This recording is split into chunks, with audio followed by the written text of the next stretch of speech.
بسم اللہ الرحمن الرحیم۔ السلام علیکم اسٹوڈنٹ، کیسے ہیں آپ سب؟ امید کرتی ہوں خیریت سے ہوں گے اور اپنا بہت خیال رکھ رہے ہوں گے۔ آج ہم اپنے نئے لیکچر کے ساتھ اپنے یوٹیوب چینل اسلامی اسٹڈی میں آپ کی خدمت میں حاضر ہیں۔ تو آج ہم نے پڑھنا ہے رسالت محمدیہ اور خصائص اصحاب رسول یعنی سورہ فتح کی آیت نمبر 29۔ تو اس کو پڑھنا شروع کرتے ہیں۔ بسم اللہ الرحمن الرحیم۔ سب سے پہلے پڑھتے ہیں اس کا ترجمہ۔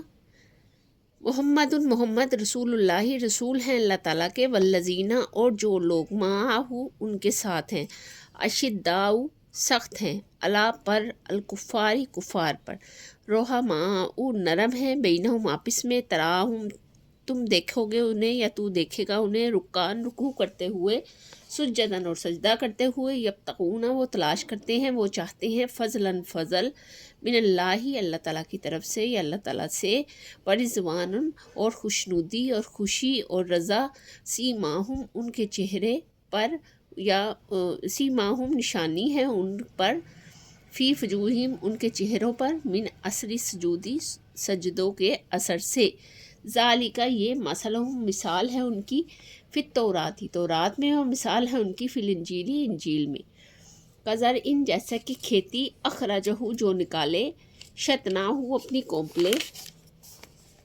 فزرہ اور اس کو سہارا دیا، فاستغلظ اور وہ سخت ہوئی، فاستوی پھر وہ کھڑی ہو گئی، علی سوقہ اپنے تنے پر، یوجبو وہ اچھی لگتی ہے، زراء کسان کو، لیغیظ وہ جلاتی ہے، بہم اس کے ساتھ، الکفاری کفار، وعد اللہ وعدہ ہے اللہ تعالیٰ کا، الذین جو لوگ آمنوا ایمان لائے، وعملوا الصالحات اور عمل کی انہوں نے نیک، منہم ان میں، مغفرتن ان میں سے، مغفرتن بخشش ہے، مغفرت ہے، معافی ہے، واجرن اور اجر ہے، عظیم بہت بڑا۔ اچھا، میں نے کل یہ بتایا تھا آپ کو، لاسٹ ویڈیو میں نے یہ بتایا تھا کہ یہ سورہ احزاب کا جو میں پہلے پڑھا چکی ہوں وہ سیکنڈ ایئر کی بک میں پڑھا چکی ہوں، اس میں نے تفصیل سے ڈسکرپشن میں بھی اس کو ایڈ کیا ہے، پھر بھی میں ڈسکرپشن میں اس کا لنک آپ کو ڈال دوں گی، آپ کو زیادہ اچھے سے سمجھ میں آ جائے گا، ٹھیک ہے۔ اس میں 2-3 صورتیں میں نے اکٹھی پڑھائی ہیں۔ تو اس کا بامحاورہ ترجمہ پڑھتے ہیں۔ محمد اللہ کے رسول ہیں، جو ان کے ساتھ ہیں وہ کفار پر سخت ہیں اور آپس میں نرم ہے، تو تم ان کو اللہ کے فضل خوشنودی کے لیے رکوع اور سجدہ کرتے ہوئے پاؤ گے، اور ان کا جو اثر ہے ان کے چہروں پر سجدوں کے نشان ہیں، ان کی یہ مثال ہے۔ تو رات میں ان کی یہ مثال انجیل میں ہے، تو رات میں ہے اور انجیل میں ہے، جیسے کہ کھیتی ہو، اس سے کونپلیں نکالی ہوں اور پھر اس کو سہارا دیا گیا، پھر وہ سخت ہو گئی، یعنی جیسے ایک بیج کو ڈالتے ہیں اور پھر وہ نکلتا ہے اور وہ اپنے ہی تنے پر کھڑا ہوتا ہے، لیکن وہ ڈگمگاتا رہتا ہے، لیکن بعد میں اگر آپ اسے کچھ ہفتے بعد دیکھیں گے تو وہ ایک سخت تنا بن چکا ہوگا، اور پھر وہ اپنے تنے پر کھڑی ہوئی ہے، وہ کسانوں کے دلوں کو اچھی لگتی ہے، تاکہ کفار کے دل جلائے، اور ان لوگوں سے جو ان میں ایمان لائے اور جنہوں نے نیک عمل کیے ان کے لیے مغفرت اور اجر عظیم ہے، یا اجر عظیم کا وعدہ ہے۔ آگے ہے عربی قواعد۔ عربی قواعد میں آ جاتے ہیں فعل ماضی، اخرجہ ہے، آزرا ہے، استغلظ ہے اور استوا ہے، وعدہ ہے، آمنو ہے، عاملو ہے۔ یہ سب پہلے آپ نے اس میں سے پریکٹس کرنی ہے خود سے، آپ کو ساری پریکٹس تبھی آسان لگے گی جب آپ پیچھے سے فعل ماضی، مضارع اور اضافی، توصیفی، ضمائر، حروف، حرف جارہ، سارا کچھ آپ نے پڑھا ہوگا نا، تو پھر ہی آپ کو یہ آسان لگے گا۔ جب آپ نے اس کو یاد نہیں کیا ہوگا پھر وہ آپ کو آسان نہیں لگے گا، ٹھیک ہے۔ آگے فعل مضارع، ترا، یبتغون، یوجبو، یغیظ، مرکب اضافی میں ہے رسول اللہ، معہ، سیماہم وجوہہم، اثر سجودی، مثلہم، شطناہ، سوقہ، اور مرکب توصیفی میں ہے اجرن عظیما۔ کسی بھی چیز کی صفت یا برائی کو مرکب توصیفی کہتے ہیں۔ ضمائر میں ہے بینہم، تراہم، منہم اور مثلہم میں ہم، شطعہ، فازرہ، سوقہ اور معہ میں بہم اور وجوہہم میں ہم ہے۔ حرف جار آپ کو پتہ ہے، باؤ تاؤ کاف و لام، واؤ منز و مسخلا، اس میں سے آپ چیک کر لیجئے گا، جب اشعار آپ یاد کریں گے نا پھر آپ کو بڑی آسانی ہو جائے گی۔ علا، من، فی، کزر، ان میں کا اور حرف جار ہے، بہم میں با حرف جار ہے اور ہم ضمیر ہے، منہم میں من حرف جار ہے اور ہم ضمیر ہے۔ ٹھیک ہے، آگے آ جاتی ہے اس کی تفسیر تشریح۔ اس آیت مبارکہ میں صحابہ کرام کی کیا بیان کی گئی ہے؟ صفت بیان کی گئی ہے، فضیلت بیان کی گئی ہے۔ فضیلت صحابہ کیا ہے؟ اس آیت میں رسول صلی اللہ علیہ وآلہ وسلم اور صحابہ رضی اللہ تعالیٰ کی یہ شان بیان کی گئی ہے کہ وہ کفار کے معاملے میں سخت ہیں اور آپس میں نرم ہیں۔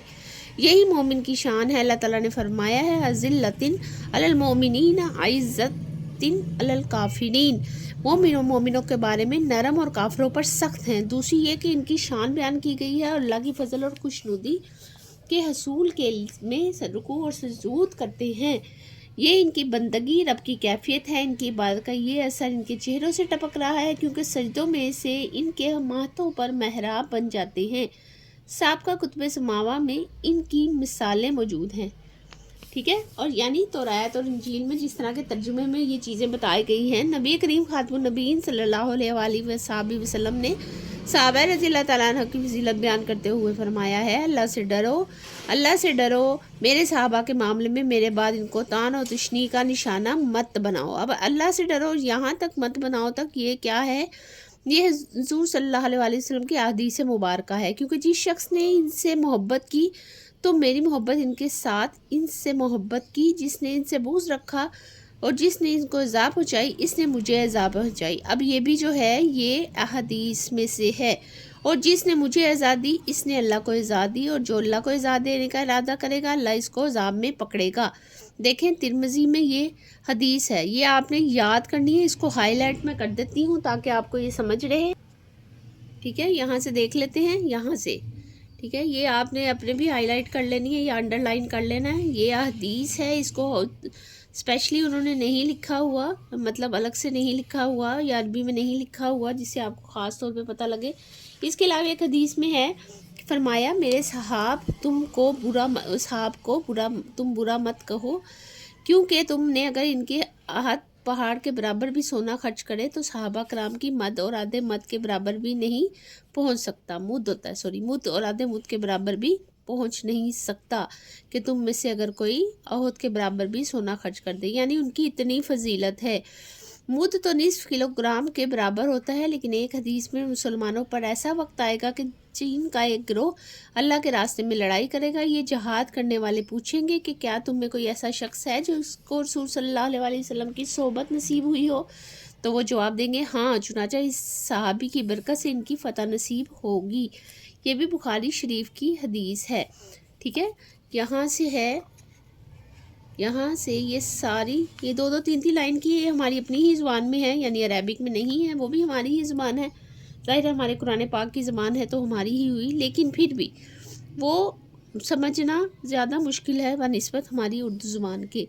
بتدریج غلبہ اسلام، اس آیت میں اسلام کے بتدریج غلبے کی خوشخبری بھی سنائی گئی ہے۔ اس کی مثال یوں دی گئی ہے جیسے پودا پہلے کومپل نکالتا ہے جو کمزور ہوتی ہے، پھر ذرا سہارا لیتا ہے، پھر سخت ہو کر کھڑی ہو جاتی ہے، پھر یہ بھرپور پودا بن کر کسان کو بھلی لگتی ہے۔ اس طرح رسول صلی اللہ علیہ وسلم کی فیضان صحبت میں آپ صلی اللہ علیہ وسلم کے چراغ نبوت سے اکتساب رشد و ہدایت کر کے سابقون الاولون اور بعد کے صحابہ کرام رضی اللہ تعالیٰ عنہ کی کھیتی جب سرسبز و شاداب ہو کر لہلہانے لگی تو نبوت کی مبارک آنکھیں اسے دیکھ کر سراپا مسرت اور انبساط جو ہے وہ بن گئی، کیونکہ سراپا مسرت اور انبساط بن گئی، جبکہ چمنستان نبوی صلی اللہ علیہ وسلم کی یہ پرکیف بہار کافروں کے دلوں کو جلاتی تھی۔ یوں اسلام مکہ میں پیدا ہوا، مدینہ میں ہوش سنبھالا، پھر ایک برگو بالا لانے والا تناء آور درخت بن گیا جس سے اسلام کے پیغمبر اور مسلمان خوش اور کافر ناراض ہوتے ہیں۔ یعنی جو ایک تنے کی مثال دی وہ کس سے دی؟ اسلام سے، اور جو خوشی کی مثال دی جو کہ ناخوش ہیں وہ کفار سے دی گئی۔ اللہ تعالیٰ نے ایک اور جگہ فرمایا ہے وَالَّذِي أَرْسَلَ رَسُولَهُ بِالْهُدَى وَدِينِ الْحَقِّ لِيُظْهِرَهُ عَلَى الدِّينِ كُلِّهِ وَلَوْ كَرِهَ الْمُشْرِكُونَ۔ ٹھیک ہے، یہ آپ کے پاس آ گئی، اور یہ وہی تو ہے جس نے اپنے رسول کو ہدایت اور دین کے ساتھ بھیجا تاکہ وہ دین کو تمام ادیان پر غالب کر دیں، اور اگرچہ یہ بات مشرکوں کو ناگوار گزرے گی۔ ٹھیک ہے، آپ اس کا ترجمہ اردو میں بھی کر سکتے ہیں اور آپ اس کو عربی بھی لکھ سکتے ہیں۔ مغفرت اور وعدہ خداوندی۔ آخری آیت میں اللہ تعالیٰ کا یہ وعدہ بیان ہوا ہے کہ اللہ کی بخشش اور اس کے اجر عظیم کے حقدار وہ مسلمان ہوں گے جو ایمان لائیں گے اور نیک اعمال کریں گے۔ اسی لیے دل میں یہ خیال نکال دینا چاہیے کہ ایمان پر عمل صالحہ کے بغیر بخشش ہو جائے گی۔ اللہ تعالیٰ نے فرمایا ہے، اب یہاں پوری سورہ اثر آ گئی ہے، پوری سورہ اثر آپ آرام سے لکھ سکتے ہیں بغیر اعراب کے، آپ نے لکھنی ہے، یاد رکھیے گا، کیونکہ اعراب سے جو ہوتے ہیں ترجمہ چینج ہو جاتا ہے اور اسی سے پھر آپ کو مشکل ہوتی ہے، آپ کے نمبرز کٹ جاتے ہیں اور آپ کو گناہ الگ سے ہوتا ہے۔ اب یہاں پہ سورہ اثر پوری ہے، اس کے بعد اس کا ترجمہ پورا ہے، یہ آپ نے لکھ لینا ہے۔ ترجمے کو میں ہائی لائٹ کر دیتی ہوں تاکہ آپ کو یاد رہے۔ ترجمے کی نسبت اگر آپ پوری صورت لکھ دیں گے، اردو کے حساب سے بھی لکھ دیں گے، تب بھی آپ صحیح ہے آپ کے لیے نا، ٹھیک ہے۔ آگے جو ہمارے پاس نیا ہے وہ ہے بشارت بعثت خاتم المرسلین، ہجرت، جہاد، نصرت اور غلبہ اسلام۔ سورہ صف آ گئی ہے، اب سورہ احزاب ختم ہو گئی ہے، تو سورہ صف کو ہم کریں گے نیکسٹ لیکچر میں، اور نیکسٹ لیکچر کو ہم اگلی ویڈیو میں لے کر آئیں گے۔ تب تک کے لیے اپنا بہت سارا خیال رکھیے گا، اور امید کرتی ہوں یہ آپ کو سمجھ آ گئی ہوگی جو بھی ہم نے اس میں پڑھا، ہائی لائٹ کیا، اور اپنے یہ سارے نوٹس بنا لینے آپ نے۔ میں نے پہلے کئی بار آپ کو کہا ہے کہ رسالت محمدیہ لکھ کے، خصائص اصحاب رسول لکھ کر آپ اس کے آگے اپنی جو حدیث کی لائن الگ کر لیجئے گا اور قرآنی آیات کی لائن الگ کر لیجئے گا، اور یہ آپ نے روزمرہ کے کاموں میں کرنا ہے۔ یعنی جب بھی آپ نے اس کو یاد کرنا ہے، آپ نے اس نوٹس والے رجسٹر کو کھولنا ہے، اور اس میں جو جو آیات آپ کو نظر آتی جائیں گی آیات والے بلاک میں لکھ لیجئے گا، اور جو حدیث ہوں گی وہ حدیث والے بلاک میں لکھ دیجئے گا۔ اس سے کیا ہوگا؟ اس سے یہ ہوگا کہ جب بھی پیپر ہوگا آپ کو یہ کرنے میں آسانی ہوگی، اور یہ جو آیات ہیں اور یہ احادیث ہیں یہ آپ کو باقی تفاسیر میں بھی کام آ سکتی ہیں۔ سب سے پہلے آپ نے گردانوں پر توجہ دینی ہے، گرامر پر توجہ دینی ہے، کیونکہ یہ عربی گرامر کا دور چل رہا ہے، یعنی عربی گرامر کا یہاں پہ سبق چل رہا ہے، تو آپ نے اس پر توجہ دینی ہے۔ میرے چینل کو لائک اور سبسکرائب ضرور کیجیے گا، اس سے یہ ہوتا ہے کہ ایک لائک کرنے سے یا کوئی کمنٹ کرنے سے مجھے یہ آئیڈیا رہتا ہے کہ آپ کو سب سمجھ میں آ رہا ہے، کیونکہ اس کے علاوہ ہمارے پاس کوئی اور واسطہ نہیں آپس میں، یہی طریقے سے ہم آپس میں سمجھ سکتے ہیں ایک دوسرے کی بات کو۔